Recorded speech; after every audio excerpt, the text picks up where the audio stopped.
I've just published a book of black and white photographs titled Gertrude Street. I took the photos in the late 1970s, a time when I first discovered the magic and power of black and white photography. My friend Duncan and I moved to Fitzroy from the other side of the Yarra River, and in 1977 we found number 6 Gertrude Street. We had crossed a cultural divide. The old terrace was owned by St Vincent's Hospital and the rent was low. Our neighbours at number 8 were Ronnie, the first transgender person I ever met, who later became Rhonda, and here he is with his friend and their bicycle. There's a look in their eyes that says a lot about them and the time. Just outside our door on nearby Nicholson Street was the exhibition buildings, built in 1880. They towered over the old terraces and the back lanes, and something about magnificent Melbourne and its former grandness seemed to haunt the entire area. Number 6 was quite run down. Out the front, our tiled veranda with shady vine provided a sleeping platform for the homeless, and out the back was the St Vincent's Hospital car park, these days completely consumed by hospital buildings. The view from the tiny balcony upstairs was of the back of the bluestone Royal Terrace on Nicholson Street, from where I would spend hours watching the world go by. I'd visited Venice in Italy the year before, where I chanced upon the photographic prints of many of the great magnum black and white photographers. These really struck and inspired me. I was looking for a hint of Diane Arbus, Elliot Erwitt's dogs, or a street portrait with the tones of Robert Frank. These were my aspirations. I looked for interactions with persons, a recognition by them of a moment in time. And I made my own prints in my ramshackle darkroom in the bathroom out the back, and sometimes I used that terrible stippled pearl paper that you can see in some of the scanned prints, because that's all I have left of some of the images. This part of Melbourne in 1977 was a mixing pot for people from different places, many who were seeking to find their feet in a new country. Most lived in the Housing Commission flats that totally dominated the skyline.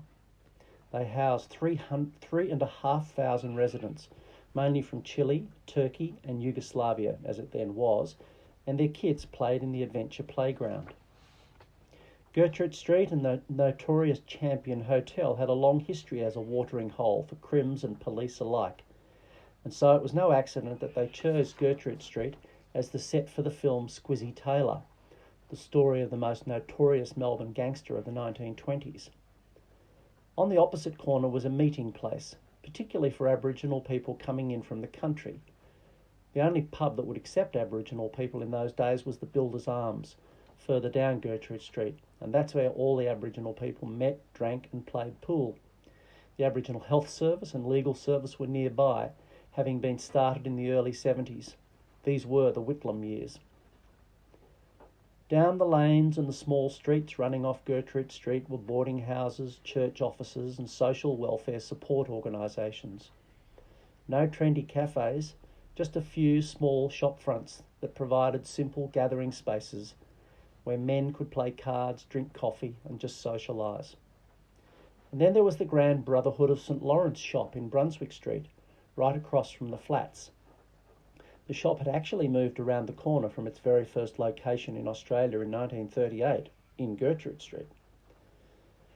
The street certainly had a reputation for pubs and drinkers, when smokes were less than $1 a pack.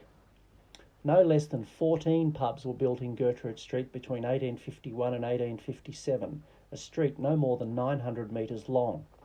By 1977, there were only 5 public bars still open, our own favoured local pub being the Carlton Club, just a few doors down from our house. These days you'd be lucky to count 1 or 2 pubs, although many of the hotel buildings do remain. And then right at the other end of the street, where the tram goes around the corner into Smith Street, was the Last Laugh Theatre, one of the first homes of comedy in Melbourne. I was in my 4th year as a law student at Monash University, and I volunteered at the Fitzroy Legal Service in its new office in Brunswick Street, again right opposite the flats. The staff and the volunteers at FLS became my friends and colleagues, and I still remember my first client, a woman who told me that the Royal Women's Hospital had taken 2 of her children away and now they wanted to operate on her so she could have no more babies. I didn't believe her at first, but I soon came to realise that such extreme stories were not unusual on the streets of old Fitzroy.